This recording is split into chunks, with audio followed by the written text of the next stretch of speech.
本日は徳島国際消費者フォーラム2023にご参加いただきまして誠にありがとうございます。Thank you very much for joining Tokushima International Forum. We will resume shortly. The wearing face masks, whether you want to wear it or not, it's up to you. Today's forum is live streamed and also filmed and provided on demand later. And this venue is also filmed, and so please understand that. And we will start shortly. Please return to your seat and wait. Thank you.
Now, I would like to start the second half of the forum.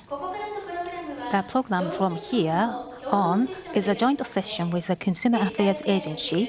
The theme is Consumer Protection in the Digital Age, Present and Future. Japanese and international consumer leaders will appear for discussion. So, I would like to introduce you to the participants.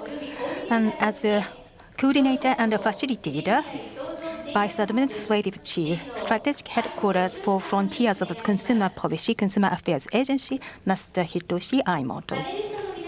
And now I'd like to introduce the panelists. The participants from overseas, from the Republic of the Philippines, Director Consumer Policy Advocacy Bureau, Department of Trade and Industry, Melquiades Marcus and Baudesta II. From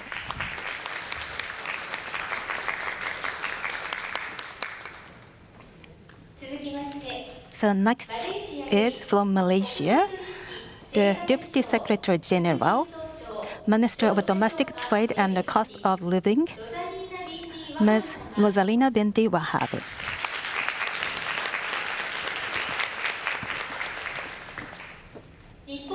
So from Japan, Professor of Ryukoku University, Fellow Shimilai Vision Forum, Strategic Headquarters for Frontiers of Consumer Policy, Consumer Affairs Agency, Kaineko Santonius.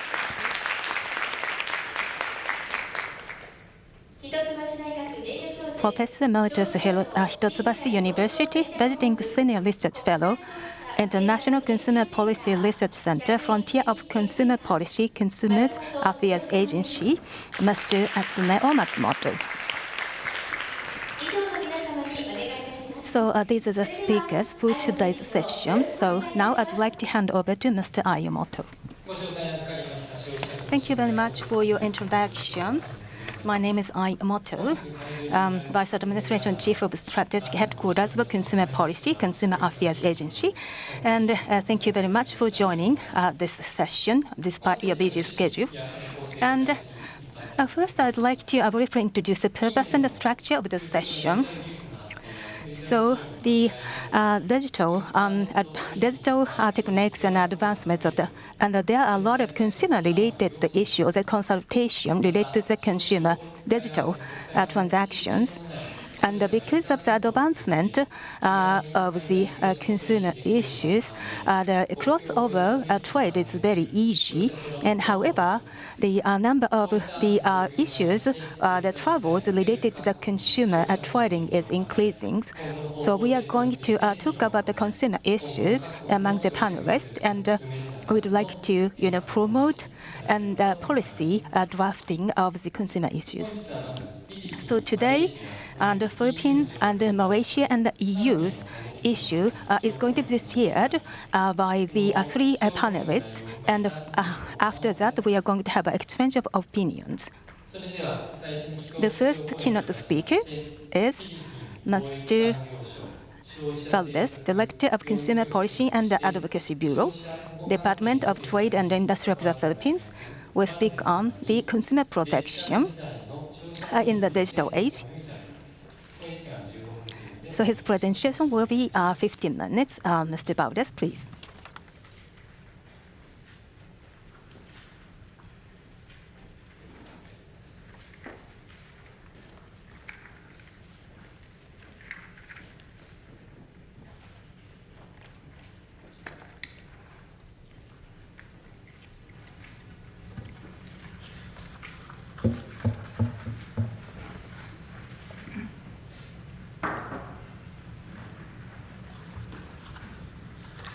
Thank you for the introduction, sir. Good afternoon, everyone, distinguished guests, officials, and partners in consumer protection. Your presence here makes this event more remarkable. And I also would like to thank the Prefecture Government of Tokushima for organizing this year's Consumer Forum with the theme, Empowerment of Consumers in the Digital Age, and for inviting the Philippines Department of Trade and Industry Consumer Protection Group to speak at today's event. Now, the consumer protection has always been at the forefront of the Philippine government's priority. The Philippines, through its national government agencies with consumer protection mandates, works to ensure that Filipino consumers have access to safe, fair, and transparent online and offline transactions. In fact, we have a consumer net, or the group of national government agencies that have consumer protection mandates, and this is led and shared by the Department of Trade and Industry. Now, the consumer protection in the Philippines is principally governed by the Consumer Act of the Philippines, or Republic Act 7394. It's been law since 1992. The Consumer Act of the Philippines does not distinguish between online and offline transactions, and thus it provides digital consumers with the same degree of protection as when they engage with the physical stores and marketplaces. Now, the common problems in online consumer protection, we have the Philippines adopted digitalization positively. However, while digitalization was greatly increased online, consumerism, so did the risks. And here you have on the screen the most common problems faced by Filipinos in the online consuming environment. The top three being deceptive, unfair, unconscionable sales practices. We have the second, liability for product and service imperfections, the defective products. And lastly, number three would be misleading advertisement and fraudulent sales promotion practices. Now, during the pandemic, the Philippines experienced a surge in online transactions. And of course, this led into an increase in consumer complaints and instances of digital fraud.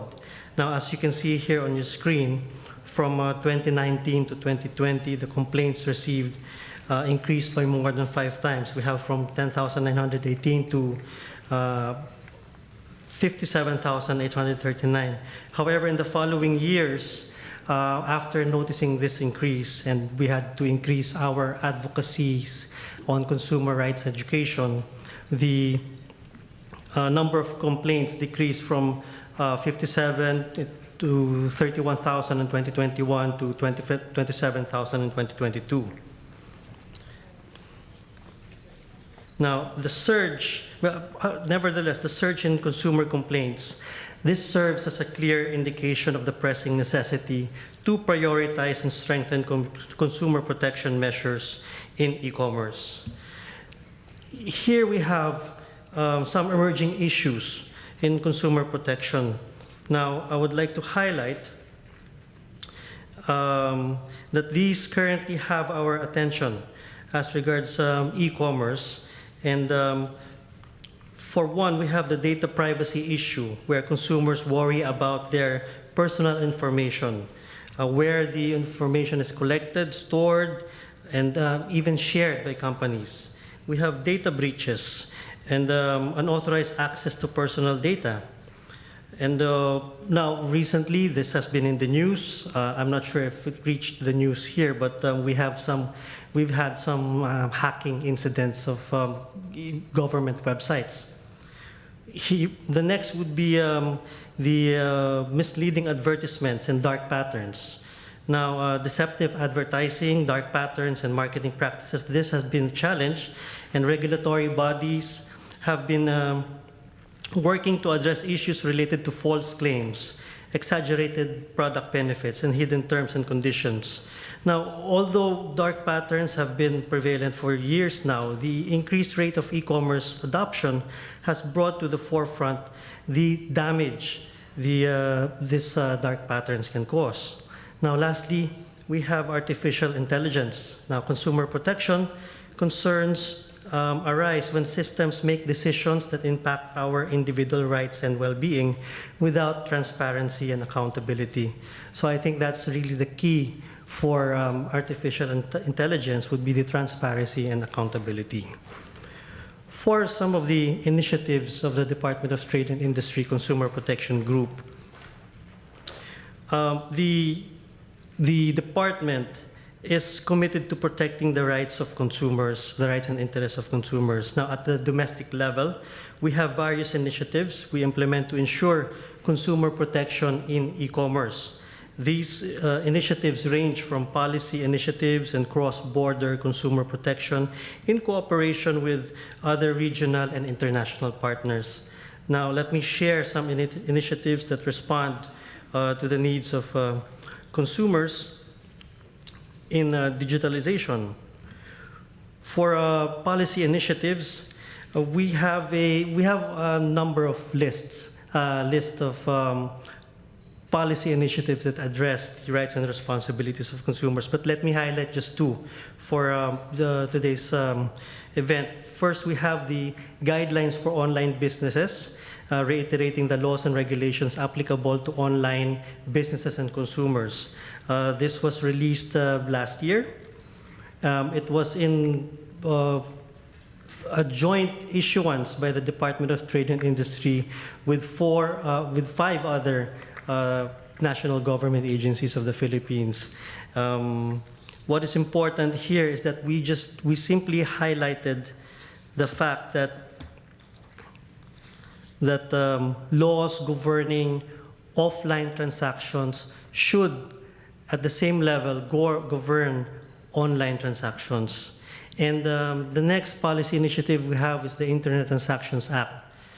This is still pending the signature of our president.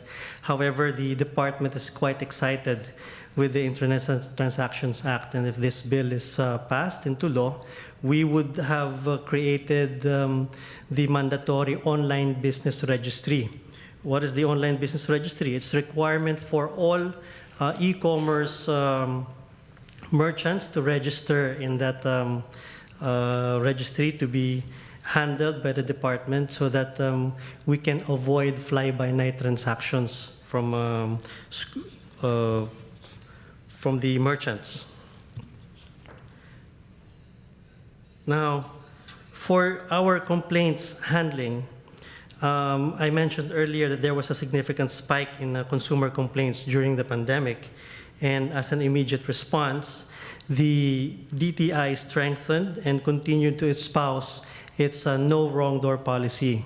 I mentioned earlier that we have joint issuance with other departments, and we also inform the consuming public that if you do not know where to file your complaints, send your complaints to us. We will file them for you, and we will even follow up for you.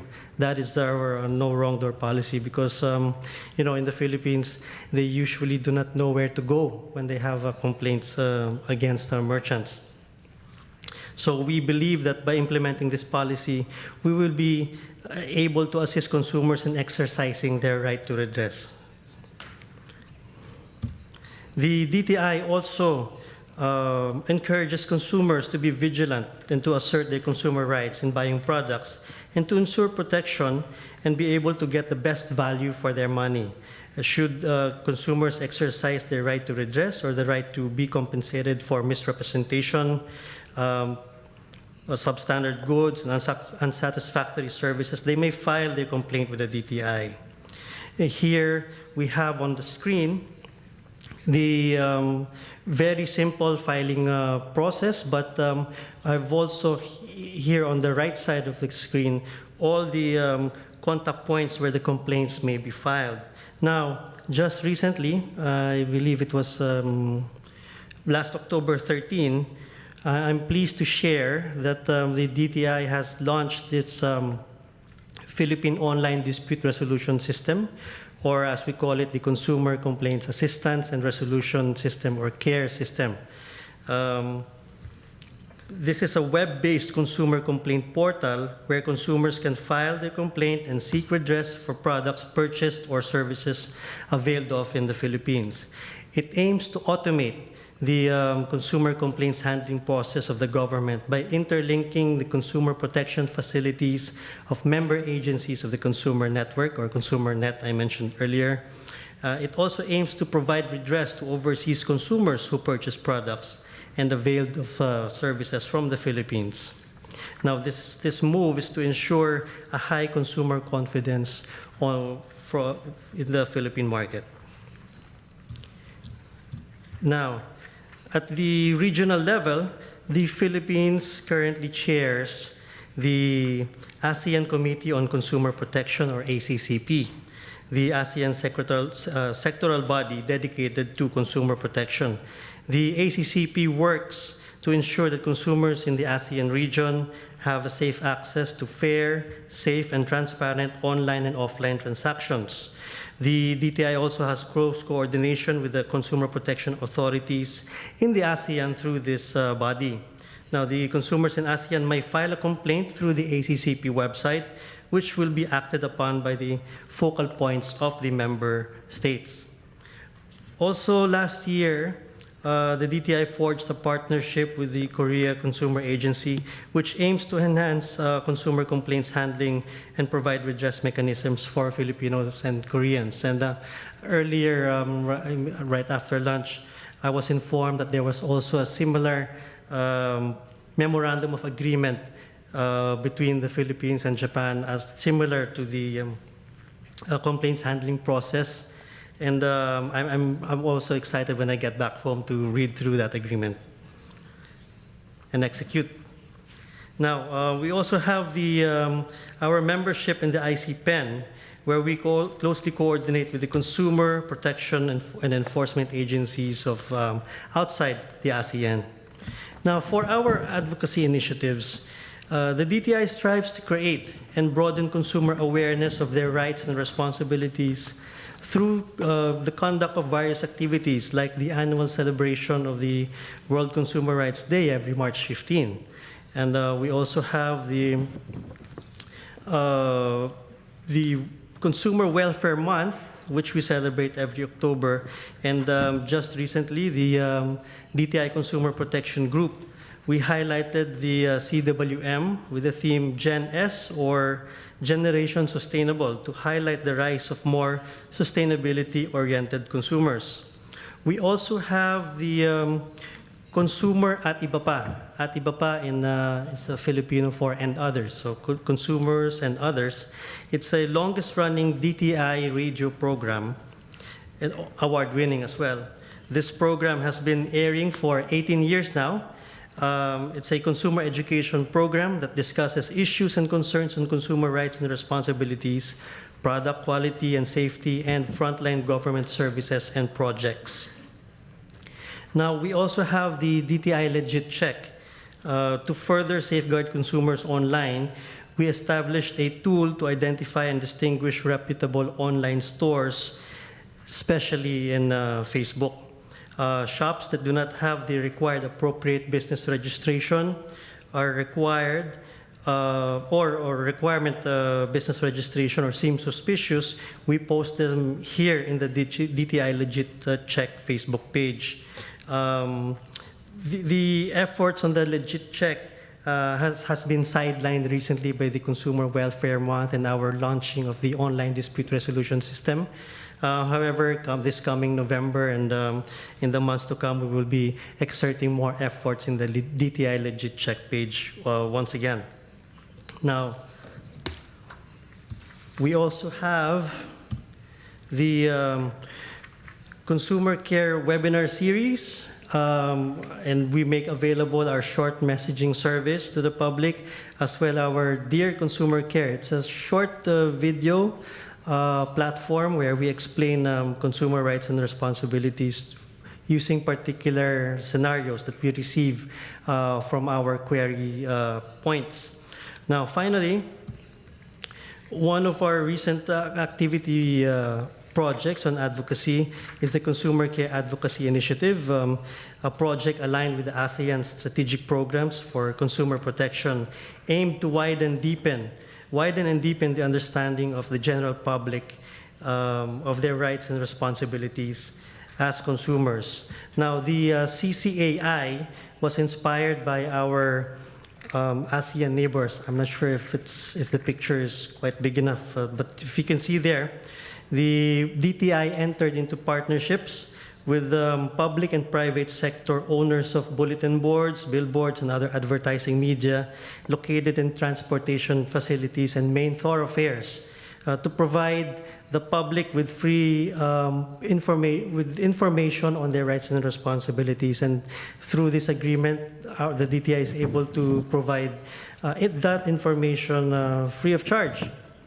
So we just had to think of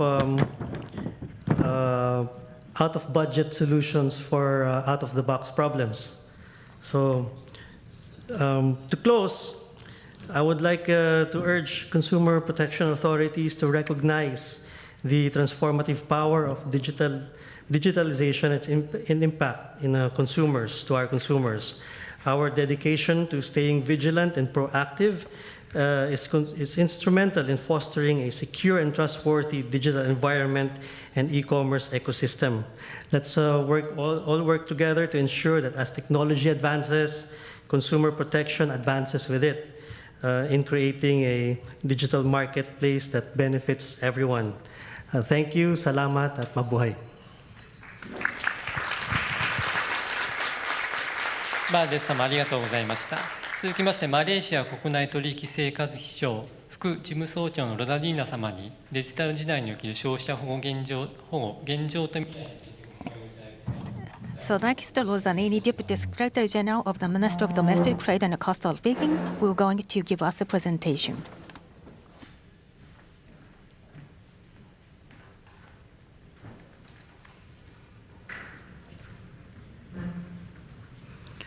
Thank you.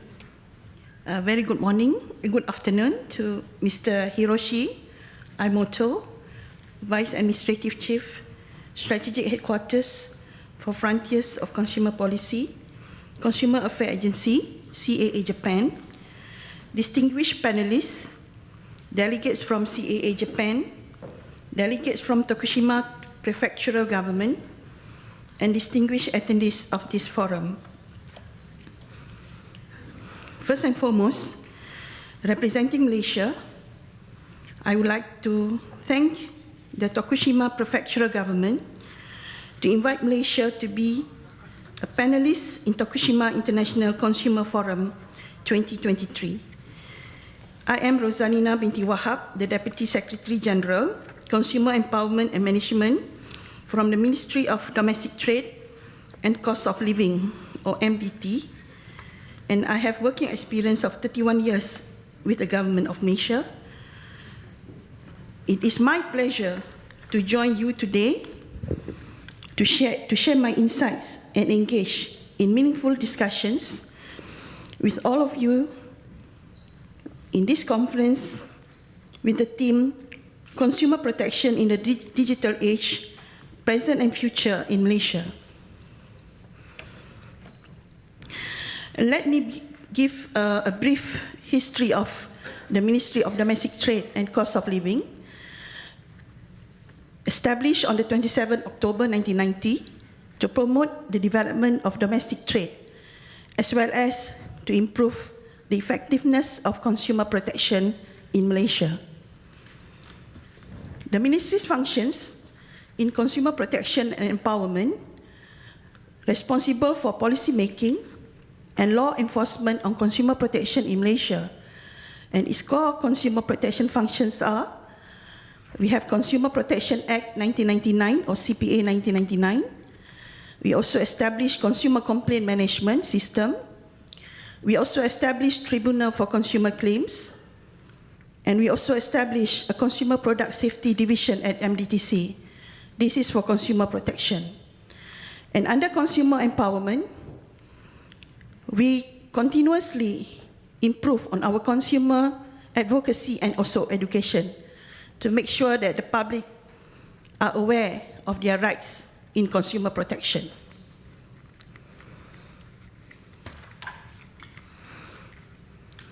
Malaysia made significant progress in various digital areas, and its digital performance was assessed and measured through several studies. The Annual Digital Quality of Life, DQL 2023, ranks Malaysia at 37 based on 5 pillars: internet quality, internet affordability, e-infrastructure, e-government, and e-security. And the IMD World Digital Competitiveness ranking Malaysia at 27 measures digital competitiveness among 63 countries on the ability to adopt and explore new digital technologies. And in 2020, Huawei's Global Connectivity Index put Malaysia at the 24th among 79 countries, according to ICT investment, ICT maturity, and digital economic performance. Malaysia defines digital economy as economic and social activities that involve the production and use of digital technology by individuals, businesses, and government. And a digital economy consists of all areas of the economy that exploits the change in digital technology space and brings endless opportunities to businesses. In a digital economy, economic activities are facilitated in businesses, data, processes, and people using digital technologies. Ladies and gentlemen, the Government of Malaysia introduced My Digital as a national initiative that symbolizes the government's aspiration to transform Malaysia into a digitally enabled and technology-driven high-income nation and a regional lead in digital economy.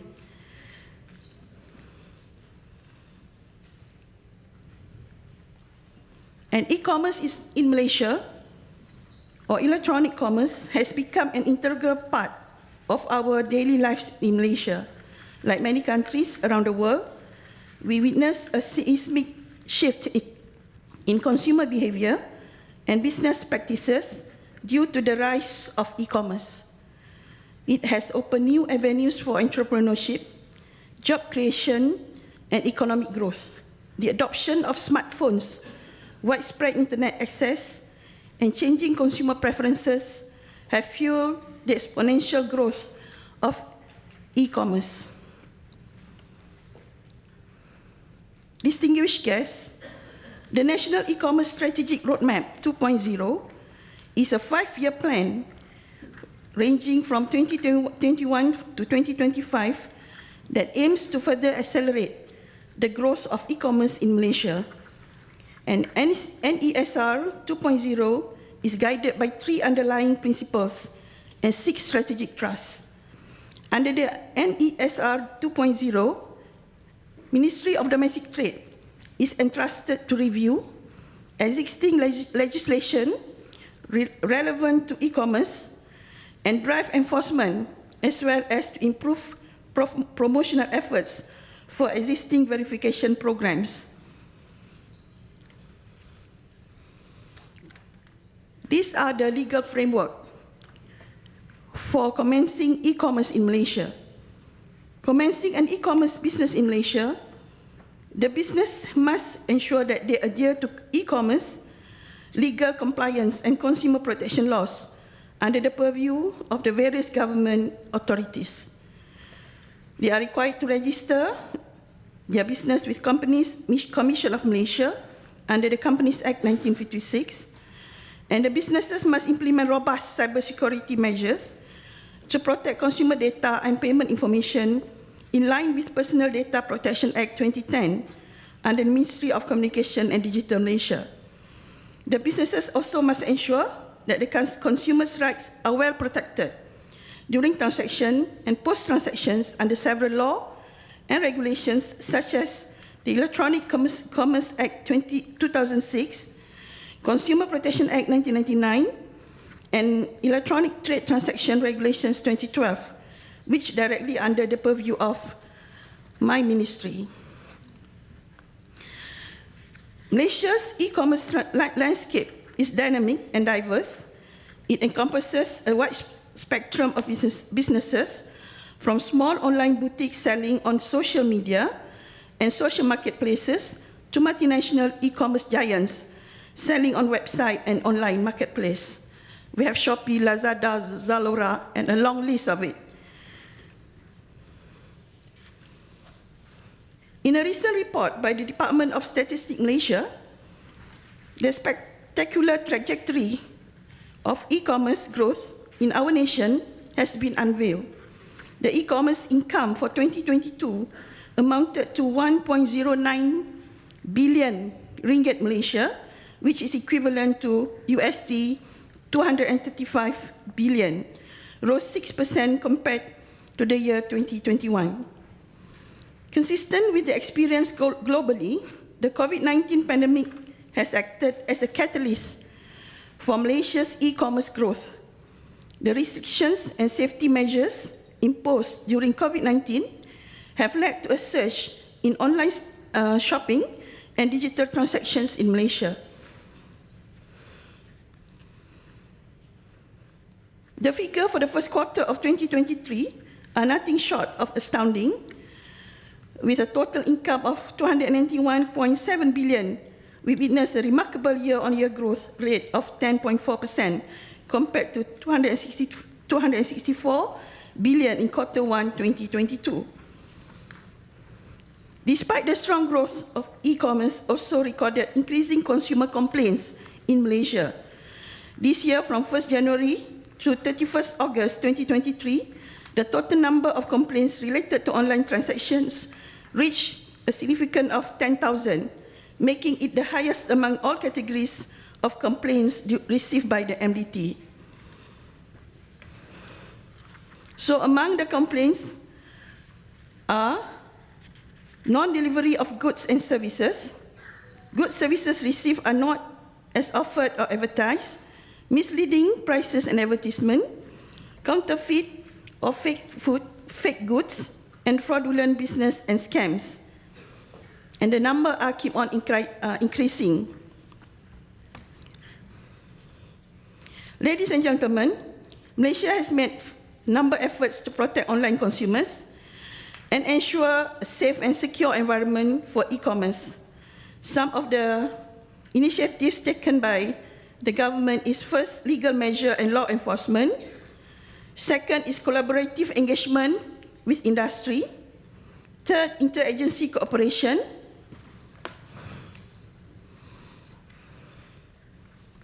Fourth is public awareness initiatives.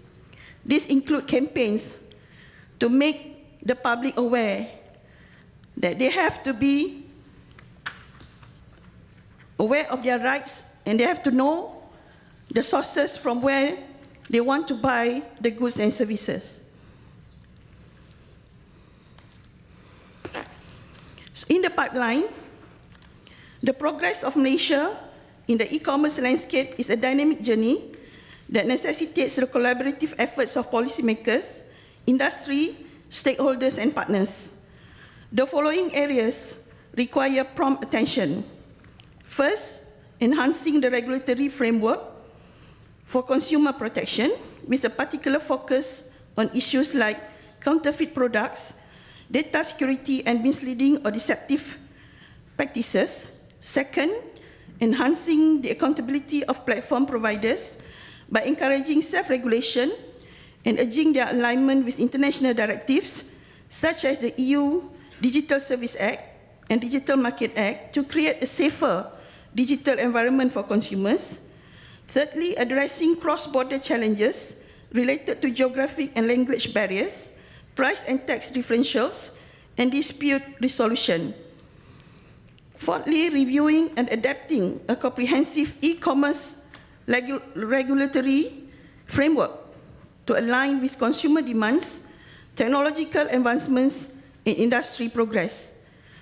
And last, finally, enhancing the digital skills of policymakers to enable the formulation of agile and holistic e-commerce legislation.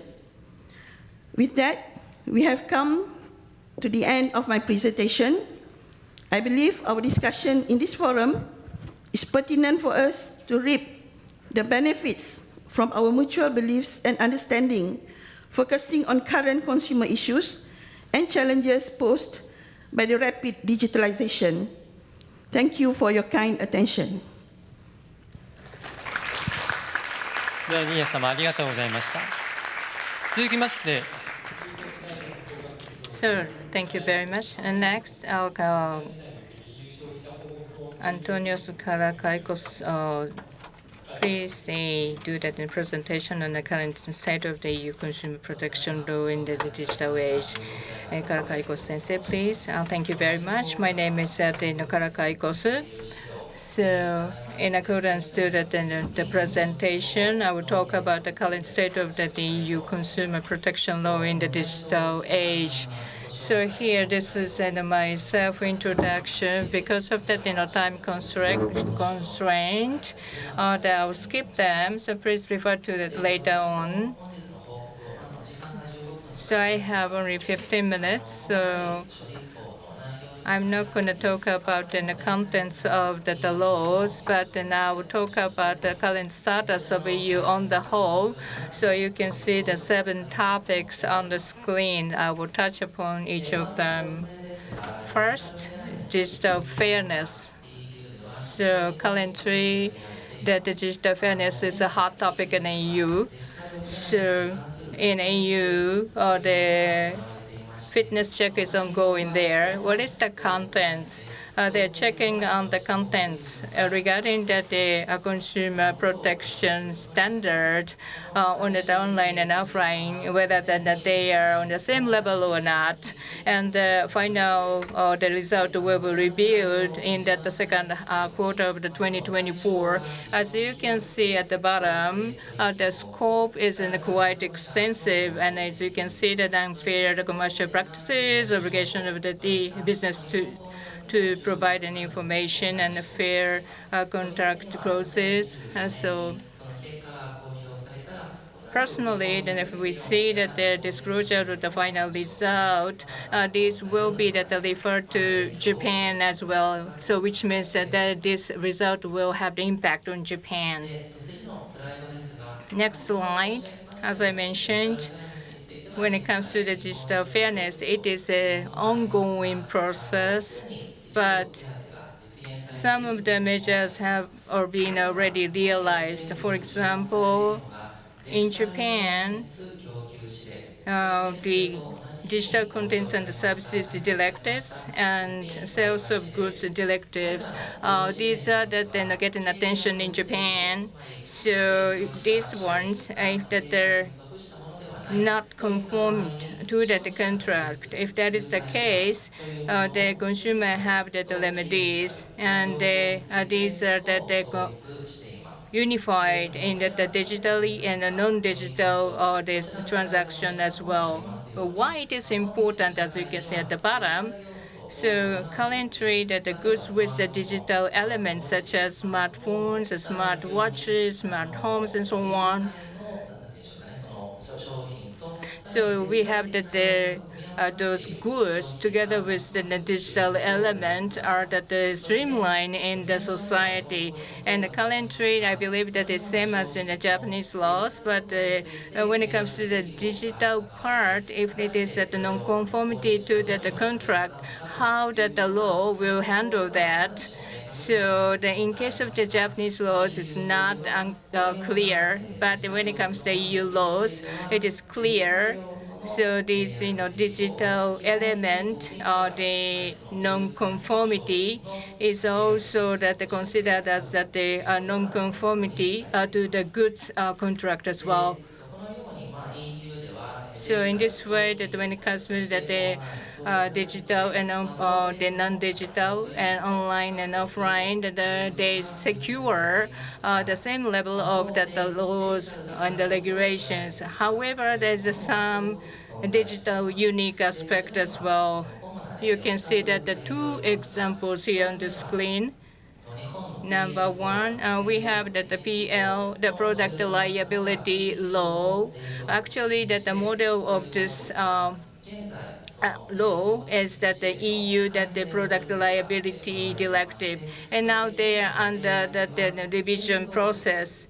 And now, when it comes to the product, they trying to include the software as well. So I believe that this is the progress in the digital age, and at the same time that the defect, the concept is updated as well, so that if the update is not provided or that are not enough, then that is also the defect. So that kind of proposal is made. And you can see the second example, it is the CAA-related legislative proposal that is getting attention in Japan as well. So why don't you research on the website? Actually, Japan Business Federation, or Keidan, then has made that the opinion officially. And there, AI is used in the digital arena, so that's why that it should not be acknowledged. That's what the proposal mentioned. Next item is about the intersection of the personal data protection law and the consumer law. In case of EU, remember that in keynote speech, the GDPR is mentioned in the keynote speech. So when it comes to GDPR, so there, the personal data is that they, has a strong protection of the personal data. We are consumers, right? So this personal data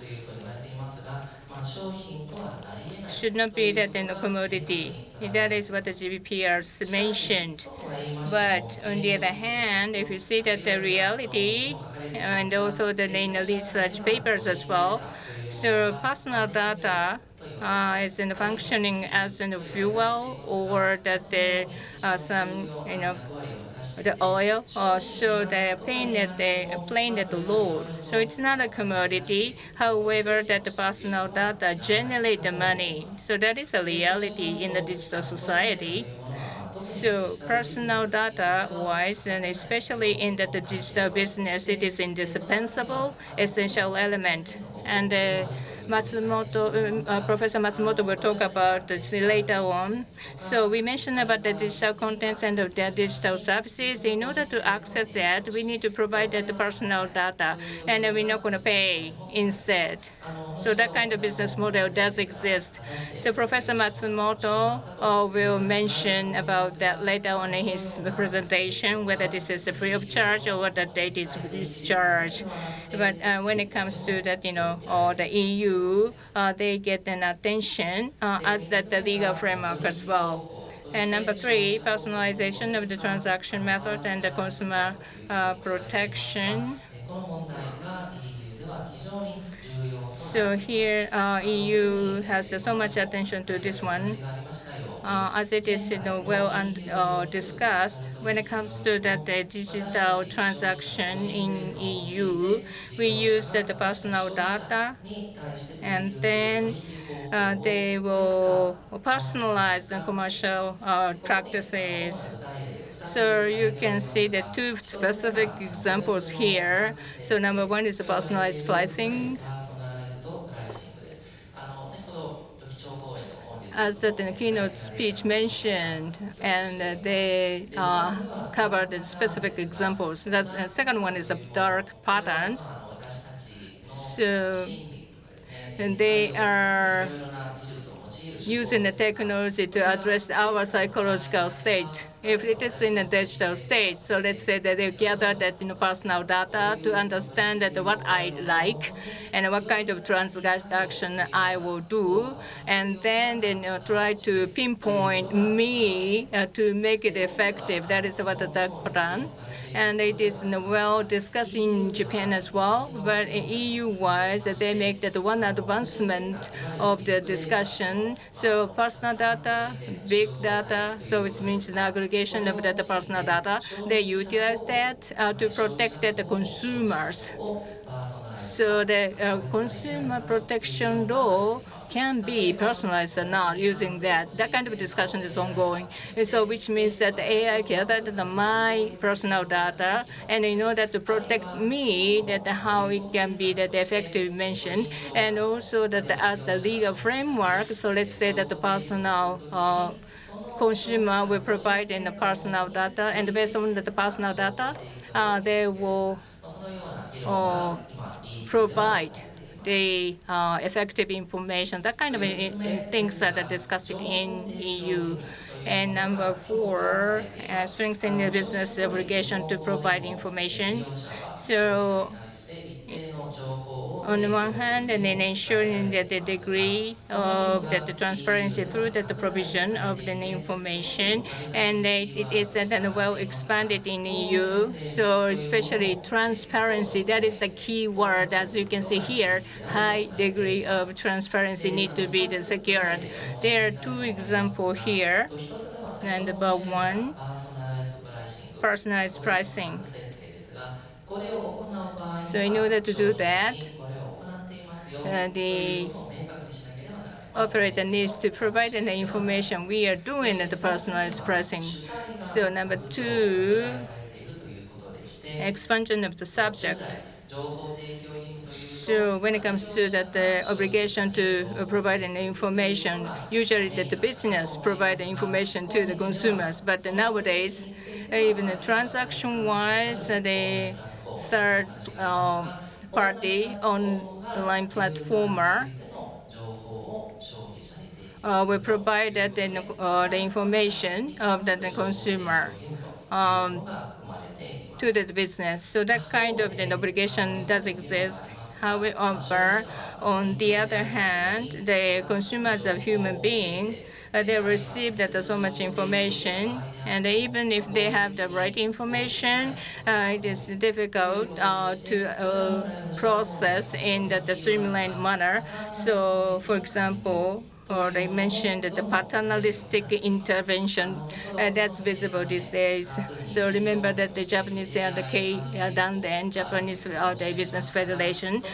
So they made the proposal. So for kids, we shouldn't use this kind of AI. In that the different legislation, that the no targeting the advertisement need to be done for the kids. So even if the information is provided, but still cannot protect, if that is the case, that the intervention is required. Number 5, this is the obligation related to design. So this is about the online platform. It mentioned the PF, this is a platform. So when it comes to the design of the online platform, the platform requires a certain responsibility. So let's say that we use the online platform as a consumer to buy. So usually counterparties the business houses, if that is the case. So if the just provide and then certain information to the business, but at the same time as that the platform operator make sure that kind of information exchange can be done in an effective manner. And if that is the case, that business-wise, they need to provide that information through this function of the platform. And also at the bottom, you can see the dark pattern. So we mentioned about the Digital Service Act.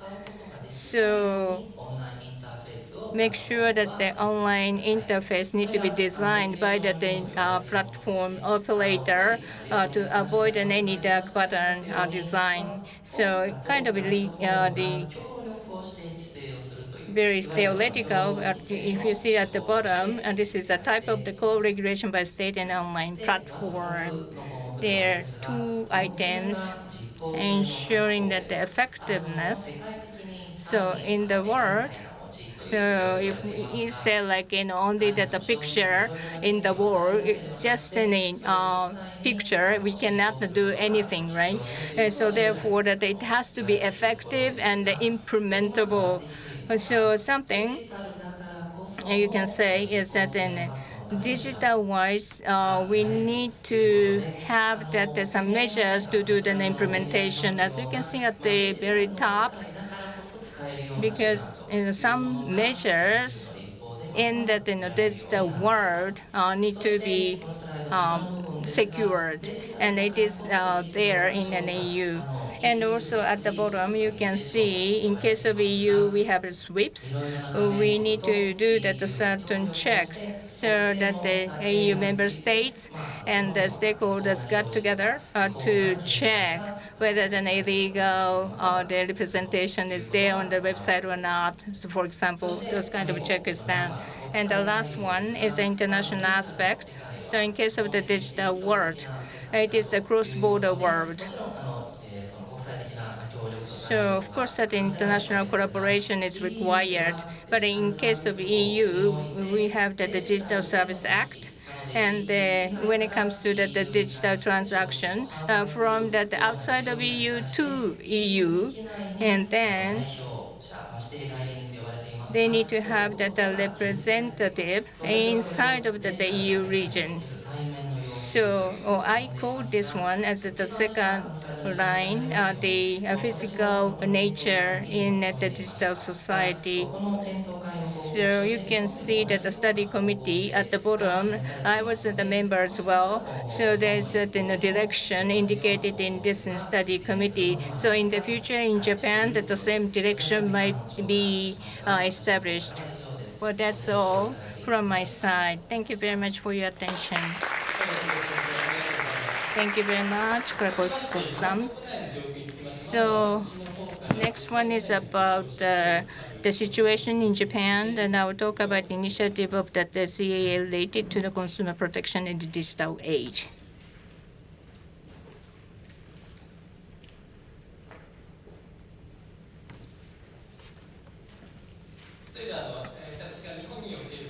So in case of that, Japan, initiatives of that CA related to the consumer protection in a digital age, I focus on the three systems. Number one, about the transaction of the digital platform. So we have that the e-commerce side or the free market side. Once that the dispute occurs, so we have that in the consultation. So let's say that the business, we cannot contact with them, and sometimes it is difficult to resolve the dispute. It happened beforehand. So in terms of the laws, so when it comes to transaction through the digital platform, as you can see that the consumer and the seller, in between that we have that act on the specified commercial transaction. So which means that the next one is the consumer and the platform provider. We didn't have that any the law. So in 2021, the new law was enacted. That is Act on the protection of the consumer who use a digital platform for the shopping. So you can see that the contents here. So it is that the transaction through the digital platform that we try to protect the benefits of the consumers, and also that the representation in that website, so any that the violation occurred, and then there's some that obligation here. And so also that if the consumers will request for that the remedy, and then that they have that some right to ask that the businesses to disclose that certain information. And the next one is the contents of the major amendments to the Act on the specified commercial transaction concerning fraudulent and subscription-based business practices.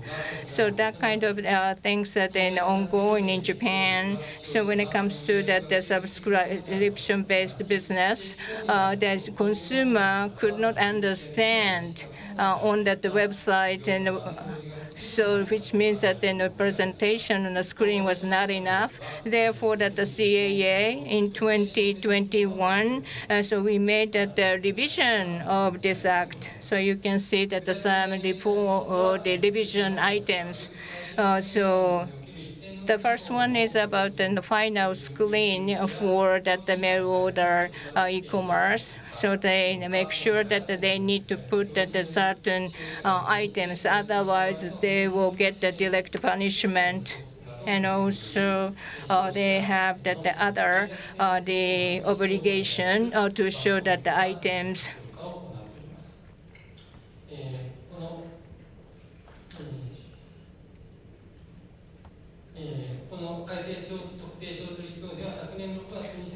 So here, in addition to this act, the CAA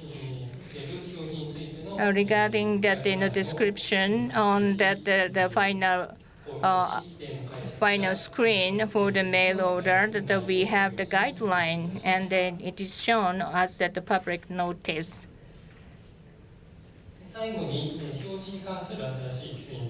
And lastly, that this is a new regulation for the representation. Hang on one second. So as of October 2023, so the products and the services, and when they conclude the contract with the consumers, if they have a difficult to understand this is an advertisement or that what it is. So if that is the case, this is considered as a misleading presentation. So for example, that businesses and ask the influencer to put in some the comments on the SNS, and that it might be the one of the misleading the presentation, and then we regulate that and make sure that we will protect the consumers. And as the CAA, that we will manage these rules and the regulation to protect the consumers. So that's all from the CAA Japan. Thank you very much.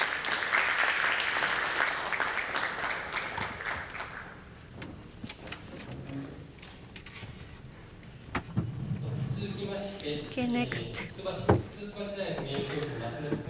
The Professor Emeritus Tsuneo Matsumoto of Hitotsubashi University is going to talk about the current state of consumer protection in Japan in the digital age.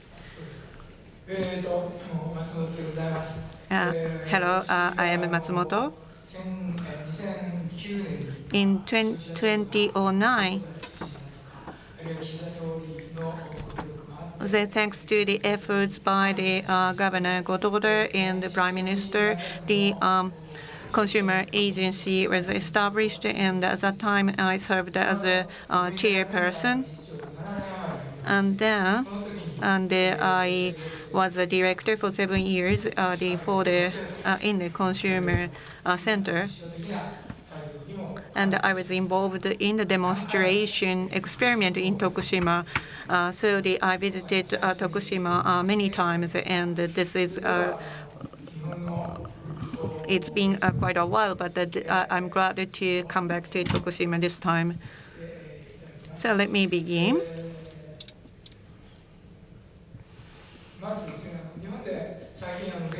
So there are many consumer issues in Japan that are mainly 4 items. The first is the issues arising from advertising, solicitation, and contract execution on the internet. And so this is the main one, so I will focus on that, but the others are like the platform related to transaction, and also security issue which support digitalization, and also issues arising from the connection on the internet, like fake news or the participation in the crime on the internet, and so on. In Japan, the internet advertising, the market size is growing. So starting from FY 2021, the internet ad spending has exceeded mass media ad spending. And from FY 2019, JADO, Japan Advertising Review Organization, I'm a chairperson for this organization. Actually, the complaints from consumers for internet advertising exceeded than the complaints for TV ad and other representation. So that means the consumers' exposure to the internet ad has been increasing, and also as was explained by CAA, the advertisement format is changing. Instead of the advertising directly by companies, some kind of advertisement like affiliate advertisement has been increasing, and so it is not recognizable as advertising, and they pretend that they are like a blogger and send out a message that this product is quite good. So this kind of thing is increasing, and user generate, consumer generate, user generate, and this kind of issue. So the consumer agency started to regulate that.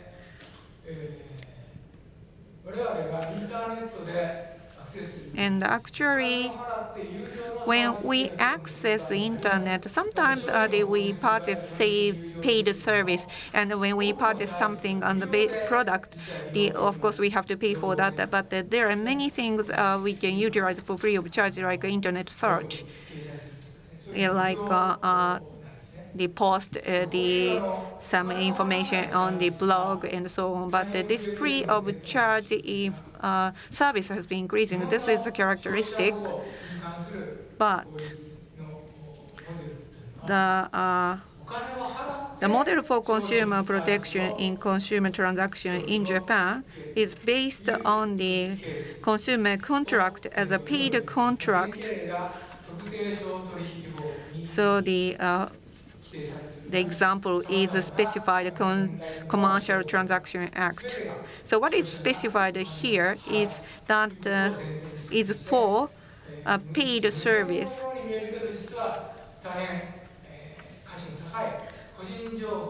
But there are now a growing number of seemingly free consumer services. But actually,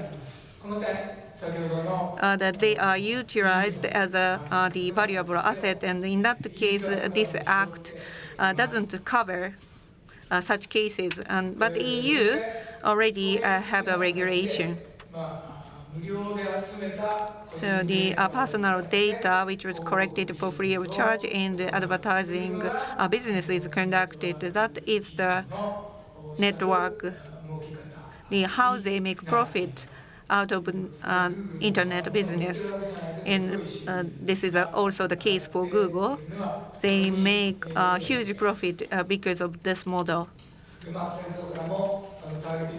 In targeting advertisement or personalized advertisement, and there have been discussion. So by analyzing this personal information and then the solicitation is done, in Japan, in the regulation system, how to protect consumers in such a field is quite weak. And in 2020, the partial amendment was conducted to the Personal Information Protection Act, and also in 2022, Telecommunication Business Act was amended to cover part of the issues on the internet, but still not enough. And next is about the dark pattern. There are many issues going on in Japan, and our action is not so quick. So one of the dark pattern, a major one is the subscription, and also there is some the business method that they try to make the consumers feel that they will run out of time, or the stock will run out. And this was partially supported by the specified Commercial Act, and also sometimes the becoming a membership is quite easy, but difficult to cancel the contract. And also when the agree button is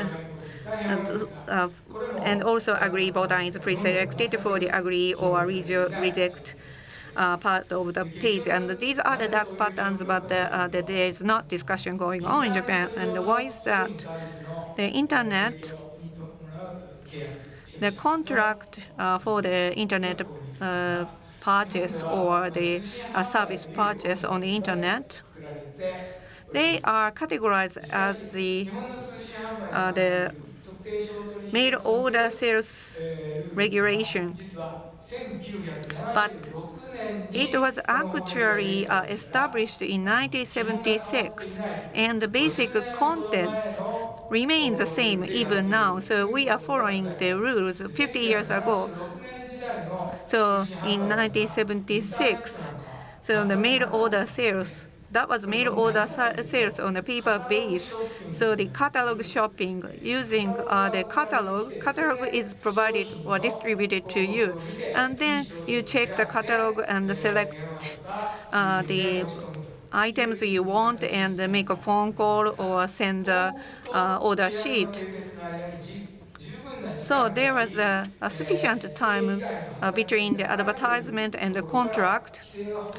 So there almost no regulation for that. The regulation only focused on the advertisement point of advertisement, but on the internet, the advertisement and contract are connected seamlessly, although so it is like a mail order sales, but it's like a solicitation business. So this was partially approached by the amendment to establish new obligations for business operators in the case of specific applications, but the number of complaints has not decreased yet, so the action was not sufficient. And also, the Consumer Commission of the Cabinet Office released the opinion in August of this year about the solicitation by using chat. So compared to email, the chat required immediate answer.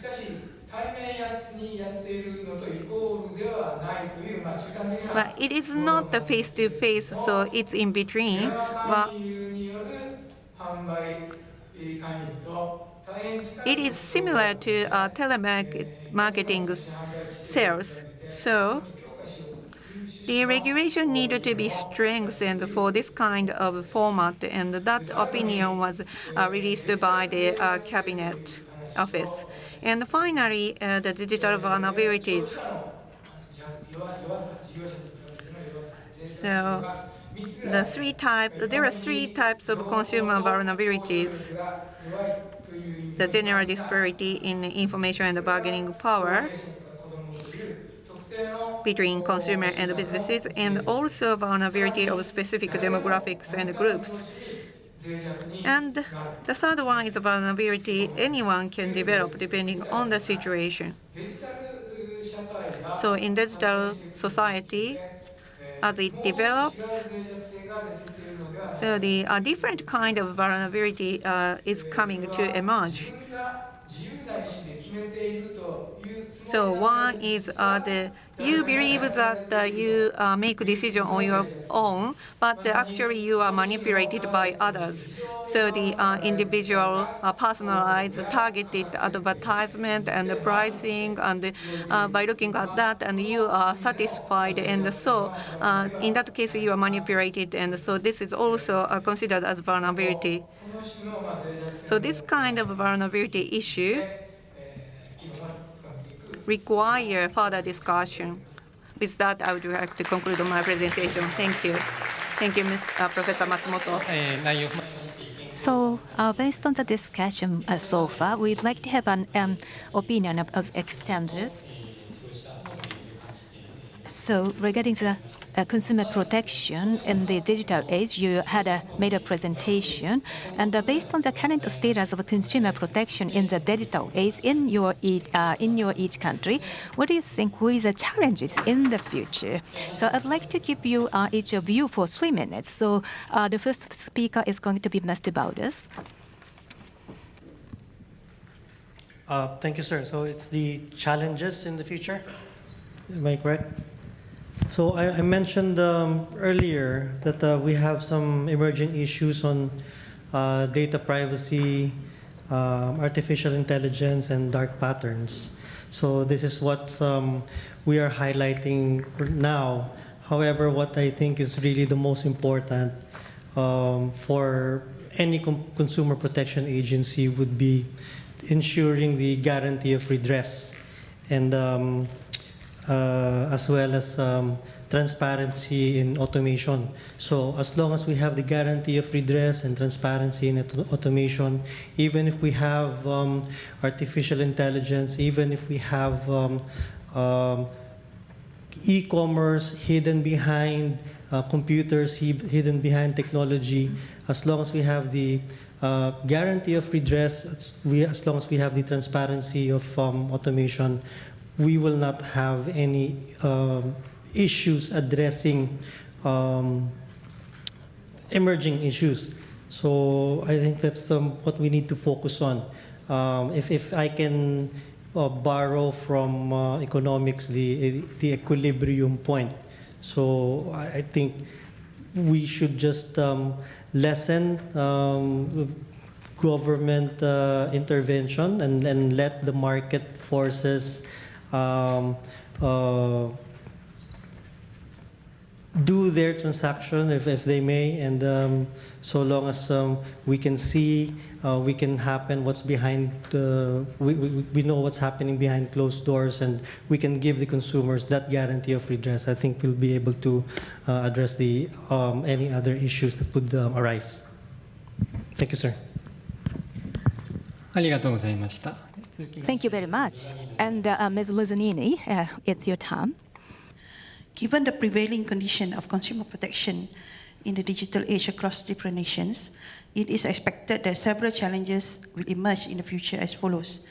First, evolving technology and artificial intelligence.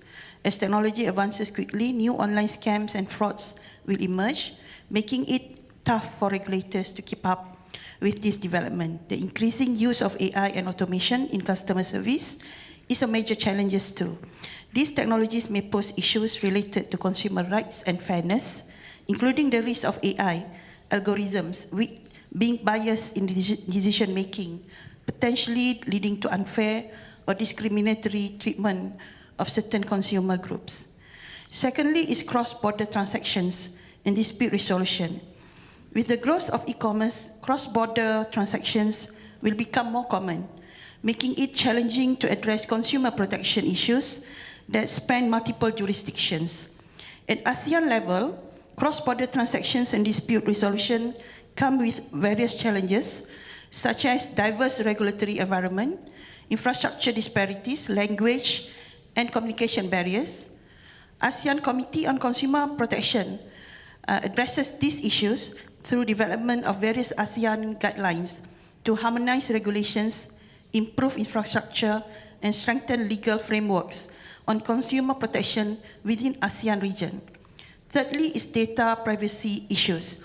Protecting consumer data and privacy is a major concern, especially with the increasing collection and sharing of personal information online.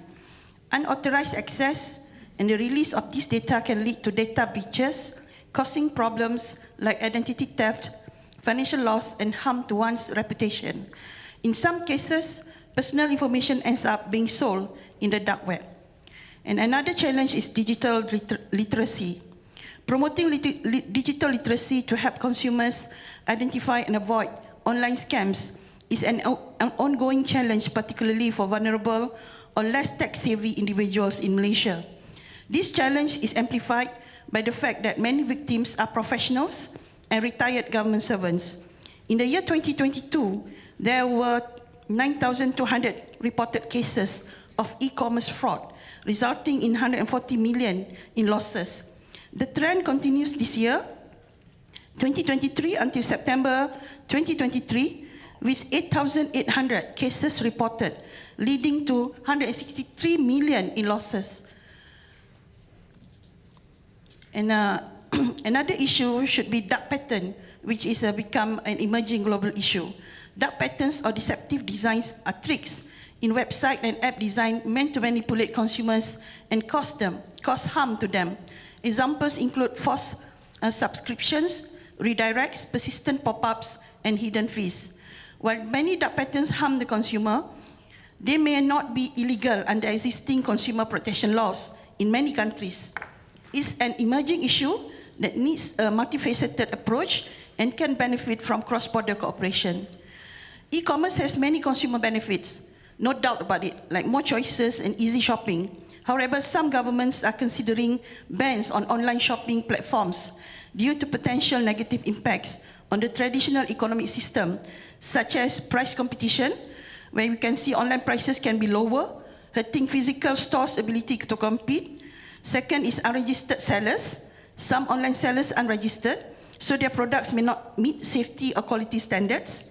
And thirdly, influential content. Online sellers can create persuasive content, sometimes making people buy things impulsively. While e-commerce is good for consumers, governments need to address these issues to balance online and traditional retail. That's from me. Thank you, sir. ありがとうございました。Thank you very much. Mr. Kaiskos, please. Thank you very much. From me, I'd like to talk about 4 points.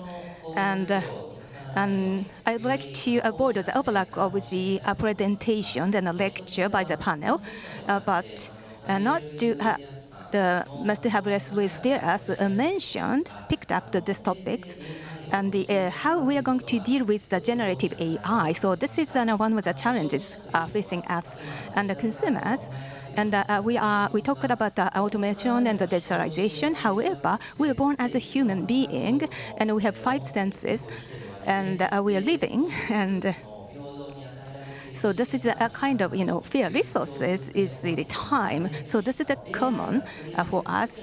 And however, the fake world in the AI created, whether it's okay to live in that, kind of a fake world, I think this relates to the basic human rights. And the second point is, during the keynote speech and during the sessions, we talked about that, and what kind of things we looked into, what kind of things we purchased through the online. All of these data are collected, and that is utilized to create goods, and I'm very much worried about that.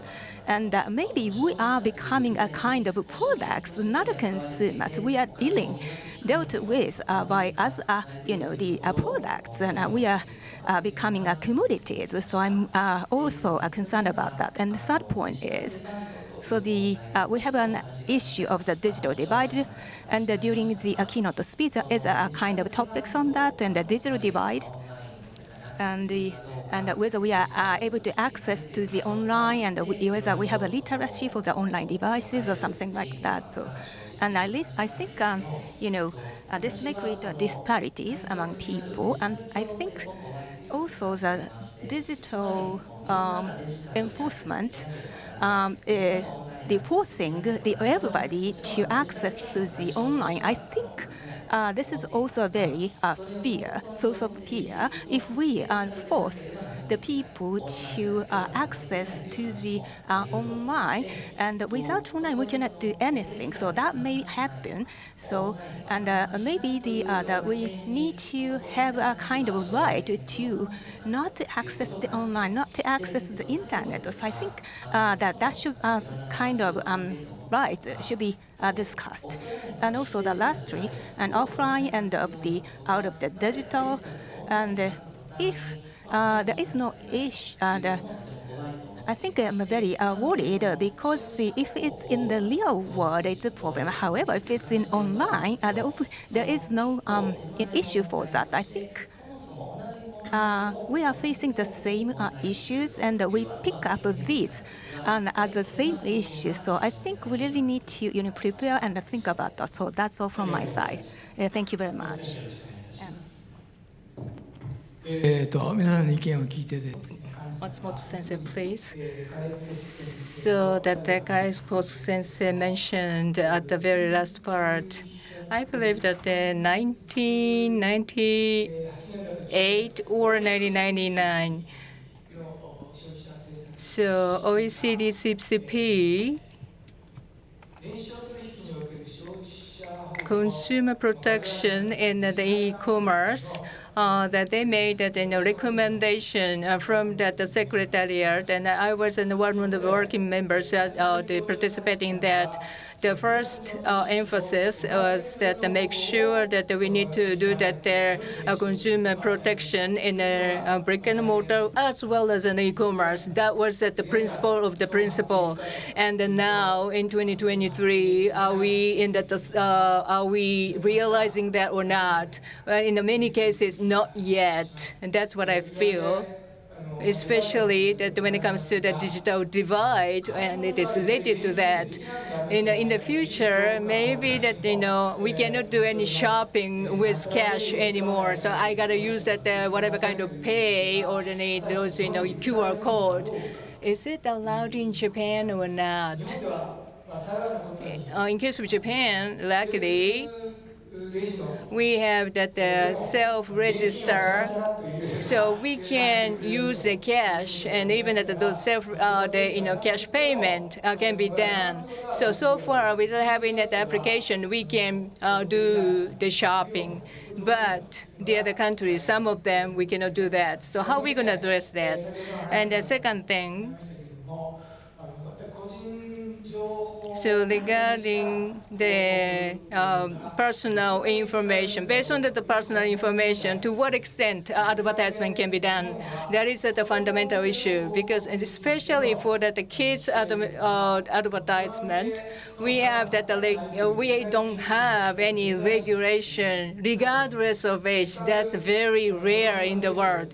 We have that those agencies for that kids and the family, so that we need to clarify what is banned to the kids. In case of that the EU, as it is already explained, so that the advertisement for the kids, they cannot use any profiling. It is already mandate. For the adults, maybe okay, but even for the adults, we need to get the consent, or that we need to have that certain explanation. Otherwise, no good. We have that the personal information protection law. However, it is weak compared with Europe. So therefore, CAA Japan, please strengthen that. And the Fair Trade Commission in Japan 2-3 years ago.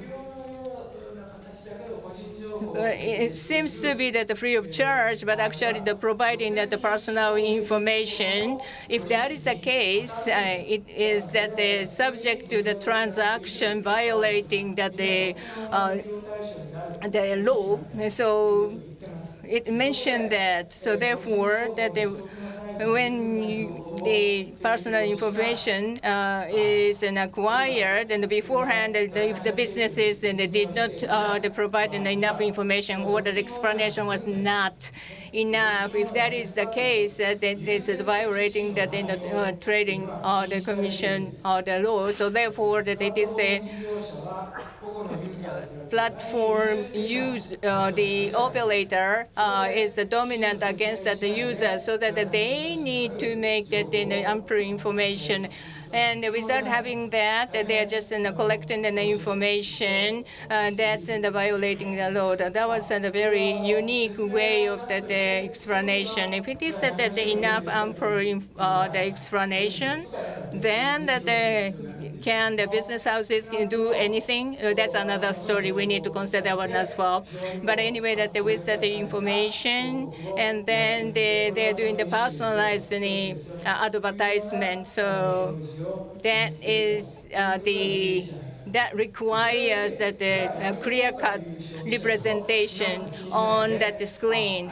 So then that some the users or the consumers, they don't care, they will buy it, or they will care and that they will make a choose. That's all. Thank you. We coming to the end, so that we will have one more question to the end. So you guys are showing that these are the issues, right? So based on these issues, so all the consumer protection in the digital age, what kind of initiatives are needed, or what kind of collaboration among the countries are required to address these issues? So Barudes-san, would you please start? Thank you. Well, it would be more support for cross-border transactions Once we have more support for cross-border transactions, um, we'd have more. I think it would be a sign of progress, sign of development of new ways of doing things in e-commerce, in commerce in general. As we can see, for example, we had the pandemic and we had the rise of online transactions, and months after that, we'd have the resulting decrease in consumer complaints. So what I can see from there is that once there's government support on transactions, on e-commerce transactions, we'd have more people engaging in trade, while for consumers, they have more chances of knowing what their rights are, so that they can engage in these transactions. And that's just starting locally, and then afterwards we'll be able to move for cross-border transactions and further support the industry. Thank you, sir. Thank you very much. Next, Doni-san, please. I would like to suggest an information and data sharing, international sharing of information related to dark pattern, online scams, fraud, cybersecurity issues, to identify patterns and emerging threats. This can be helpful for countries to stay informed about global trends and take preventive measures. Second, I would like to suggest international survey on online consumer harm and scam. Countries can collaborate for a global-wide research and studies on online consumer harm and scams involving investigations, analysis, and examinations of the various ways consumers can be affected by fraudulent activities on the internet. Data from this study will help consumer authorities to formulate evidence-based regulatory framework and enforcement to address the prevalence of dark patterns and other online scams. Thirdly is joint consumer education campaigns for both consumers and businesses. Joint education campaigns are a great way to create materials and messages that work in multiple jurisdictions to help consumers better understand and recognize online scams of dark pattern. This would enable them to report to the relevant authorities. Fourthly is global consumer protection forums and seminars like this. We can always share knowledge and experiences, and these experiences would be helpful and good for countries to increase or to develop their regulation frameworks, like country like Malaysia. And adopting to international regulations. Collaboration between jurisdictions can encourage online platforms to adopt uniform practices in addressing fraudulent sellers and content. Like what is EU done, they have Digital Service Act and Digital Market Act, for example, increases the accountability of large online platforms to address trade and exchange of illegal goods, services, manipulative algorithmic systems to amplify the spread of disinformation and for other harmful purposes. In the future, global cooperation will be essential to create a safer digital environment for consumers. International partnerships and initiatives can help address the challenges of the digital age while ensuring that consumers' rights and protections are upheld regardless of their location. Thank you, sir. ありがとうございました。時間をしてございます。申し訳ございません。カレスコ先生と松本先生、それぞれ関係。We have the limited time, so please concise. 時間を Okay, so let me briefly talk about that. Three points in the Philippines, no loan door policy you mentioned, right? And so which means that even outside of the jurisdiction, we deal with that. Maybe that we can, share that with the other countries as well, because that digital is the crossover thing, across the border. So therefore, that the issue is there. So therefore, that whatever country that we need to address those cross-border issues. And also, And if the corporation is a kind of doing some kind of illegal acts, maybe we are able to collaborate in terms of the law enforcement. And also in Japan, through the BioNet, the consumer the issues, the consultation is actually collected on a centralized basis. And I think it should be the internationalized. And what kind of the company name is pop up in the what kind of issues, and also such kind of the international trend should be captured. So I think it's very important. And if the kind of the illegal the conduct or the such misconduct is actually exported, so we really need to capture at an earlier stage. And the third point is at the minimum consumer protection level, the things should be regulated and try to prevent the kind of the weak areas of the chain, not to create such areas. And as was mentioned, and in Japan, until quite recent, Japan is said to be the heaven for the self-marketing. And however, a recent regulation tightened. So in order to avoid such a same situation happened in another country, in a specific country, we would like to have a cooperation on a global basis. Thank you very much. Mr. Matsumoto, please.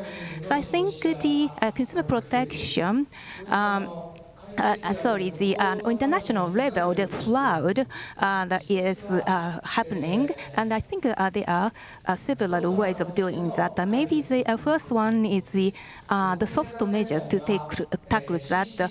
There is an CCJ, is a consumer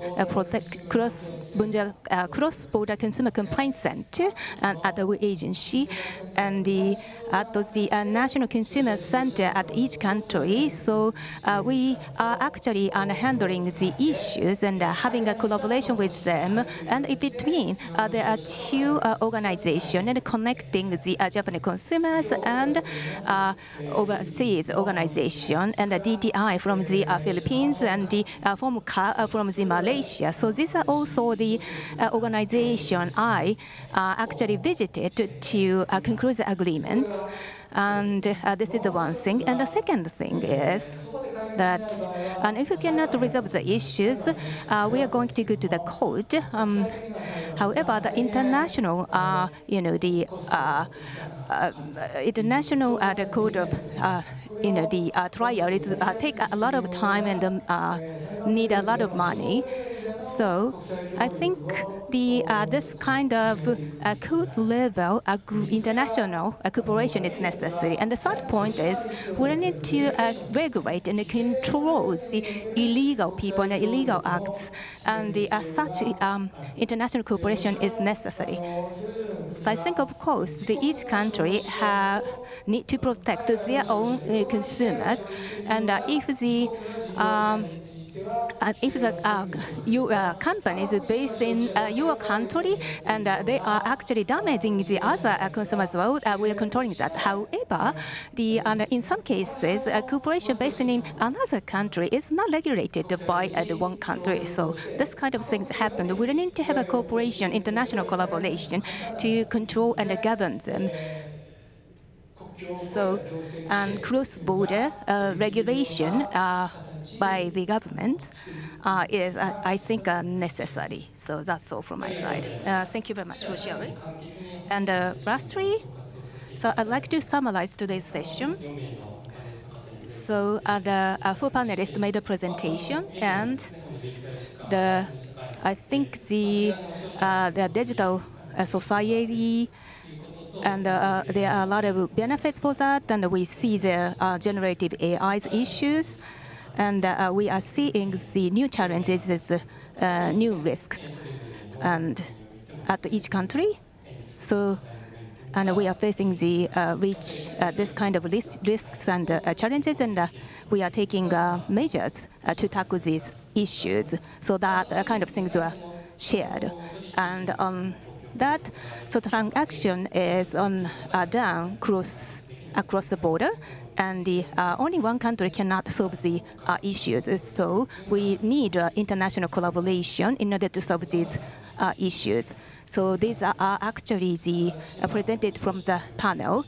So I'm actually in charge of the consumer administration. So I think today's discussion is very fruitful, and I'd like to take the advantage of today's discussion and the participants from the overseas. So please bring today's discussion back to your country and take advantage of the discussion for the future policy drafting and development. So this concludes today's session. Thank you very much for joining us.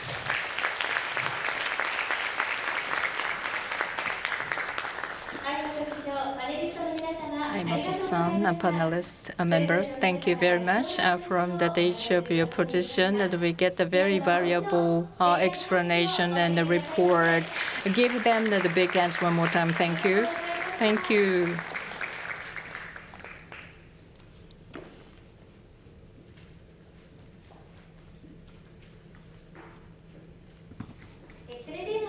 Okay.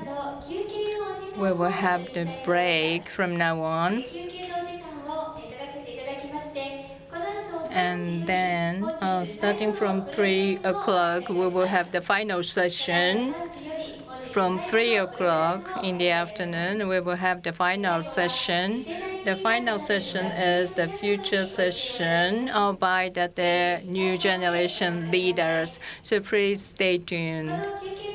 During the break, those who are in the venue, those who haven't seen the exhibits in the lobby, please check them. And also please collaborate with us to fill in the questionnaires.